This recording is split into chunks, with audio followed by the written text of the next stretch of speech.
درود شریف پڑھیں۔ اللہم صلی وسلم بارک علی سیدنا مولانا محمد وبارک وسلم صلاۃ والسلام علیک سیدی یا حبیبی یا رسول اللہ صلی اللہ تعالی علیہ وسلم۔ ایسا نہیں کہ آج جو لوگ ہیں وہ محفل کریں اور جب آج کے لوگ نہ رہیں تو کل والے فراموش کر دیں، نہیں، اپنی نسلوں میں اہل بیت کی محبت منتقل کر دیجئے، اپنی نسلوں میں کی رگ رگ میں اہل بیت کی محبت کوٹ کوٹ کر بھر دیجئے۔ اور حضور کی حدیث بھی ہے، آقا علیہ السلام فرماتے ہیں اپنی اولاد کی عادت میں 3 چیزیں ڈال دو، ان کی خصلت میں یہ 3 چیزیں ڈال دو۔ اول، اپنے نبی کی محبت، سبحان اللہ، اپنے نبی کی محبت اپنی اولاد کی عادت میں ڈال دو۔ عادت کا لفظ آیا، خصلت کا لفظ آیا، کیوں؟ جب کسی چیز پر عادت بن جاتی ہے تب پھر آدمی کہیں بھی رہے عادت جلدی نہیں بدلتا۔ جبل گردد جبلت نہ گردد، پہاڑ ٹل جاتا ہے عادت نہیں ٹلتی، ایسا مقولہ ہے۔ تو عادت میں داخل کر دو۔ یہ کب ہوگا؟ جب اٹھتے بیٹھتے اللہ کے رسول صلی اللہ علیہ وسلم کا چرچا اپنی اولاد کے سامنے کرو گے تب اس کا بڑا فائدہ ہوگا دنیا میں۔ وہ کہیں بھی رہے گا، کسی بھی ماحول میں رہے گا، کسی بھی معاشرے میں رہے گا، کسی بھی قوم میں رہے گا، سفر میں رہے گا کہ حضر میں رہے گا، خلوت میں رہے گا کہ جلوت میں رہے گا، وہ جہاں بھی رہے گا وہ نبی کا عاشق بن کے رہے گا، نبی کا غلام بن کے رہے گا، کیوں؟ عادت میں وہ چیز ہو گئی ہے، وہ اپنے نبی کو نہ بھلا سکے گا۔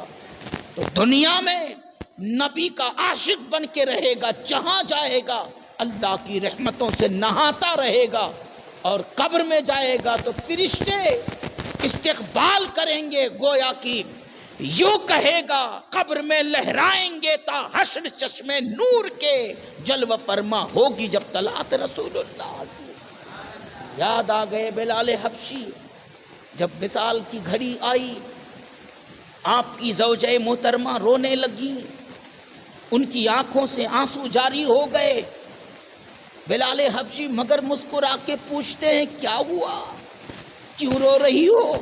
کہا آج میرا سہاگ اٹھ رہا ہے تو نہ رو، آج میری رفاقت ٹوٹ رہی ہے تو نہ رو، مجھے چھوڑ کر جا رہے تو نہ رو۔ میں اپنے الفاظ میں عرض کر رہا ہوں، کہا رونے کی بات نہیں بلکہ مسکرانے اور خوشی کی بات ہے۔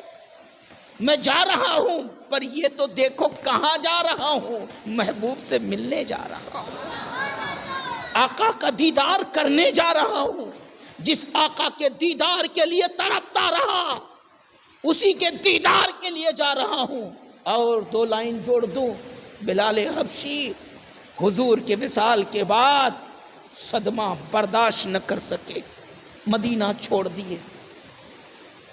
کچھ سال کے بعد مدینہ شریف تشریف لائے۔ اس وقت حسنین کریمین تھے، مدینے میں چرچا ہوا، بلال حبشی آئے، لوگ چھوٹے بڑے سب ملاقات کے لیے آ گئے۔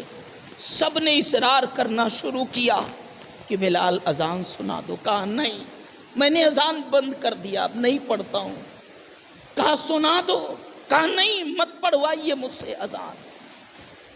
جب کسی کی بات نہ سنی گئی تب حسنین کریمین سے کہا گیا حسین اعظم آپ کہو، یہ آپ کی بات نہیں ٹالیں گے۔ آئے ہائے، زور سے کیا ہستی ہیں حسین اعظم، اندازہ لگا، یہ آپ کی بات نہیں ٹالیں گے۔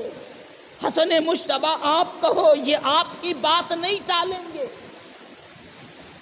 کہا مان لیا، کہا کسی اور کی بات ہوتی تو نہ کر دیتا، پر آپ کی بات کیسے نہ کروں۔ اذان کے لیے کھڑے ہوئے، جیسے ہی اشہد ان محمد رسول اللہ پر پہنچے پورے الفاظ ادا نہ کر پائے، ایک چیخ سی نکلی، گرے بے ہوش ہو گئے۔ بڑی دیر کے بعد آنکھ کھلی، ہوش میں آئے، کہا مجھ سے اذان نہ پڑھوائی، اور روتے ہوئے مدینے سے نکل گئے۔ یہ عشق اپنے اندر لاؤ اپنے نبی کا، یہ محبت لاؤ اپنے نبی کا۔ نہ جانے کتنے غم آئے ہوں گے، ان آنکھوں نے آنسو بہائے ہوں گے۔ آپ کا خادم پوچھتا ہے کبھی کبھی مدنی سرکار کی محبت میں بھی ہماری آنکھوں نے چند قطرے نذرانے پیش کیے ہیں کیا؟ کبھی ایسے اوقات آئے ہیں کیا؟ نہیں۔ تو اپنی حالت ایسی بناؤ، اپنی عادت میں حضور کو، ان کی محبت کو شامل کرو۔ تو آقا کہتے اپنی اولاد کو اپنے نبی کی محبت سکھاؤ، ان کی عادت میں یہ چیز ڈال دو۔ ہم ماں باپ تو بنے لیکن یہ سبق اپنے بچوں کو ہم نہ پڑھا سکے الا ماشاءاللہ۔ یہ جرم ہمارے ذمہ ہے اور جس کا بھیانک نتیجہ ہمارے سامنے ہے۔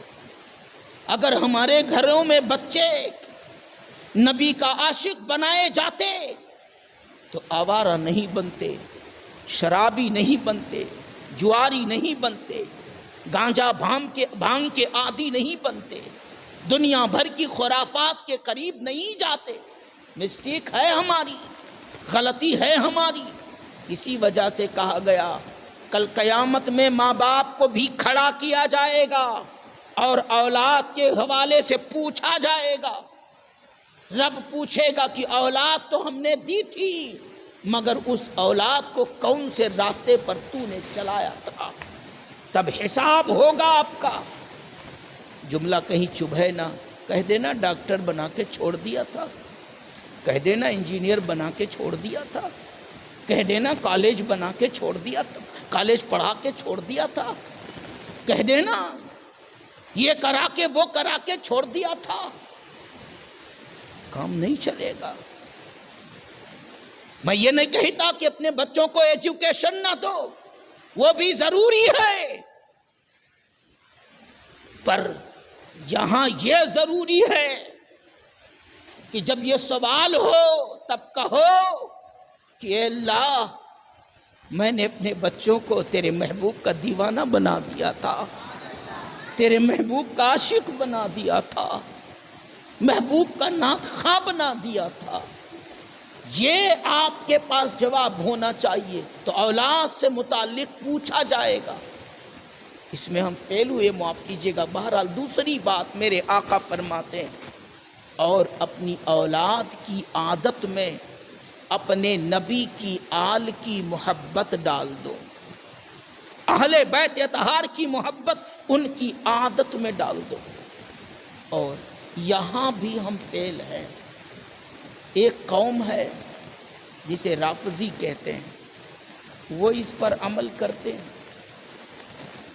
گرچہ دین برحق سے ان کا تعلق نہیں ہے، لیکن کہیں غور کرنا ان کا بچہ بچہ یا حسین کرتا رہتا، ان کا بچہ بچہ یا علی کہتا رہتا۔ ان کے گھر میں اہل بیت کے ذکر کی دھوم مچی رہتی ہے۔ جن کو کوئی حق نہ تھا ان حب آل نبی میں اس طریقے سے نظر آتے ہیں، اور جن کا کل حق تھا ان کے گھروں میں تو سال بیت جائے کبھی حسین اعظم کا نام تک نہیں لیتے آپ، اہل بیت نبوت کا چرچا تک نہیں کرتے آپ۔ اللہ خیر کرے یہ 10 روزہ محفل نہیں کی جاتی اور علماء آپ کو پکڑ پکڑ کے فضیلت بتا کے نہیں بٹھاتے اور سناتے تو شاید بالکل اہل بیت کا، ان کی محبت کا مفہوم ہی تمہارے دلوں اور گھروں سے بالکل اٹھ جاتا۔ یہ حالت ہو گئی۔ دوستو بدلو اپنے آپ کو، عاشق اہل بیت بناؤ اپنے بچوں کو۔ اس لیے بھی بناؤ کہ میرے رسول فرماتے صلی اللہ علیہ وسلم اہل بیتی کا سفینۃ نوح او کما قال، آقا فرماتے میرے اہل بیت سفینہ نوح کی طرح، جتنے لوگ نوح علیہ السلام کی کشتی میں بیٹھے تھے سب نجات پا گئے تھے، ایسے ہی جتنے لوگ میری آل کا دامن پکڑے رہیں گے، ان سے محبت کرنے میں ثابت قدم رہیں گے، وہ دنیا میں بھی کامیاب رہیں گے، قبر میں بھی بخشے جائیں گے، حشر میں بھی بخشے جائیں گے۔ آل نبی کی محبت بہت ضروری. آج پہلی محفل ہے، یہ پیغام آپ کو میں دے رہا ہوں.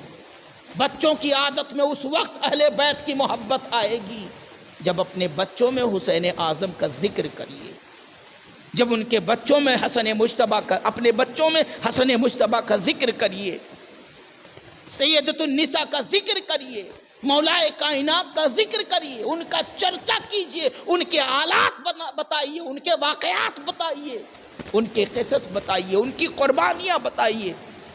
تب بچوں کے دل میں اہل بیت کی محبت جاگے گی. یہ ضروری ہے.